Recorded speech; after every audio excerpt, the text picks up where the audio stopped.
All right, 1:24 to go in Game 3. Cleveland with a 4-point lead, but Golden State with the rock. Kevin Durant, so clutch in Games 1 and 2, has not been as clutch here in Game 3. Here's an opportunity, and he hits. As I said, he makes it a 2-point game, Stu. Yeah, again, out of a timeout here. They isolate Kevin Durant. They get the mismatch. It's an easy finish for him. Best weapon on the floor for the Warriors. But what makes it is they force a switch. They go pick and roll with Draymond, which doesn't allow you to trap because you don't want him to be a playmaker. And then you get Durant in a mismatch with Tristan Thompson. He's able to get to a sweet spot. Nobody there to provide help because of the three-point shooting, and Durant delivers. So timeout, a Durant bucket, and then T. Lue a quick timeout. Do you like that move by Coach Lue? Well, he wants to make sure everybody's on the same page. They have got to get a good high percentage shot here. What a ball game. This possession probably going to take us under a minute to go in regulation. Draymond against LeBron. Under 5 on the shot clock. Does Korver hit the dagger? Durant with the pull. The suspense in the air in Cleveland for the lead. Oh, my goodness. Kevin Durant. And Golden State is up 1 with 45 ticks left. Wow. Dribble down into a three-point shot.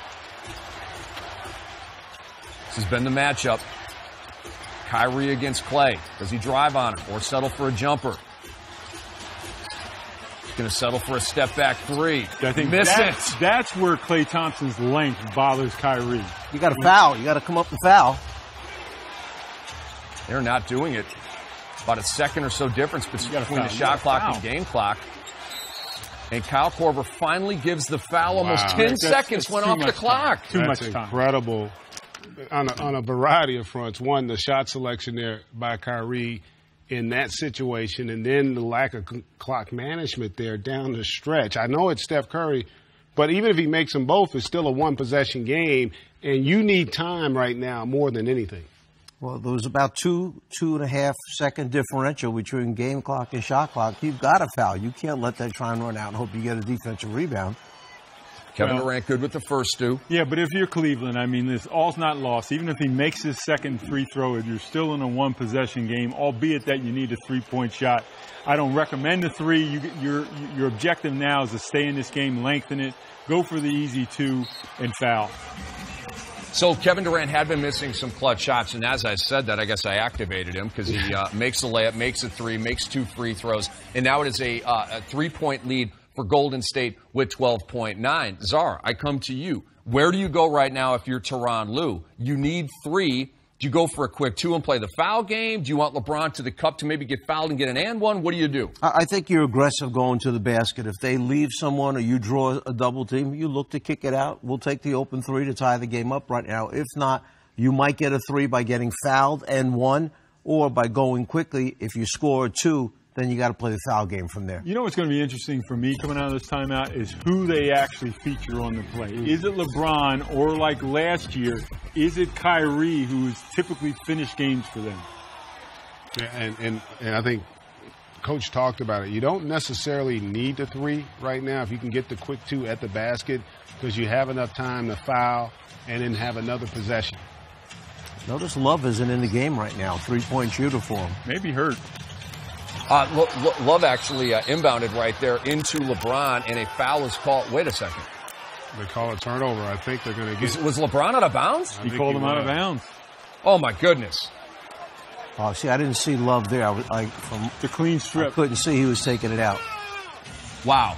So Andre Iguodala, the Cleveland nemesis, the 2015 Finals MVP, with that play on LeBron in the corner. Are you kidding me? No, it was a terrific play. Really, though, the play was how well they defended the first 2 options of that sideline out of bounds. That LeBron was not meant to get the ball in that situation, and Andre Iguodala he played it right. He knew that LeBron was looking to catch and shoot there, timed it beautifully, and comes up with the strip.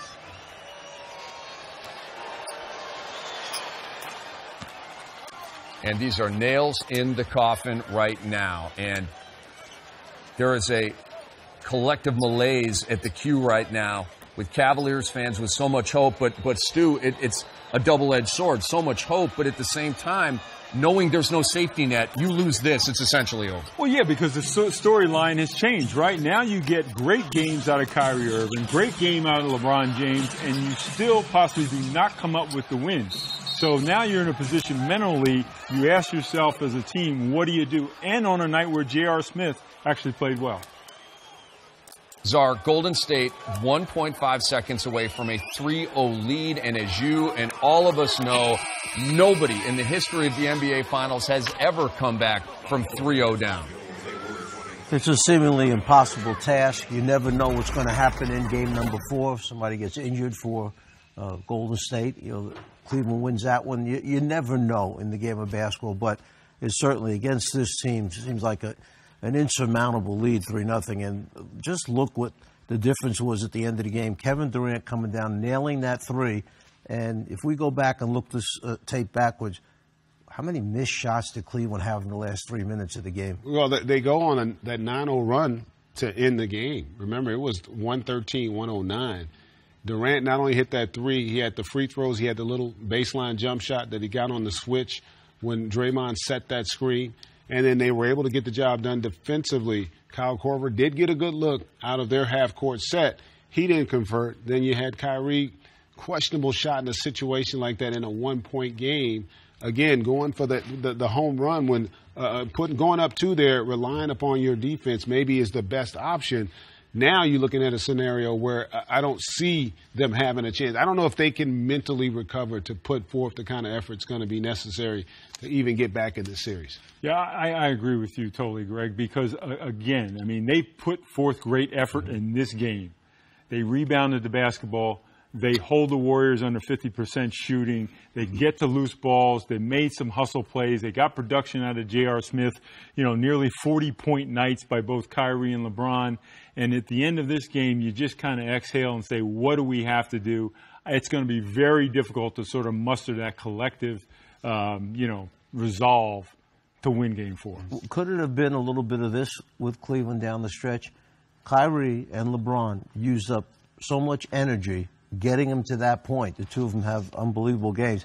That then down the stretch, they maybe didn't have the legs on them to make those shots. We saw LeBron miss that layup. Kyrie, as Greg mentioned, taking that jump shot, whether then drive into the basket perhaps and get fouled or score. All things that, you can speculate on.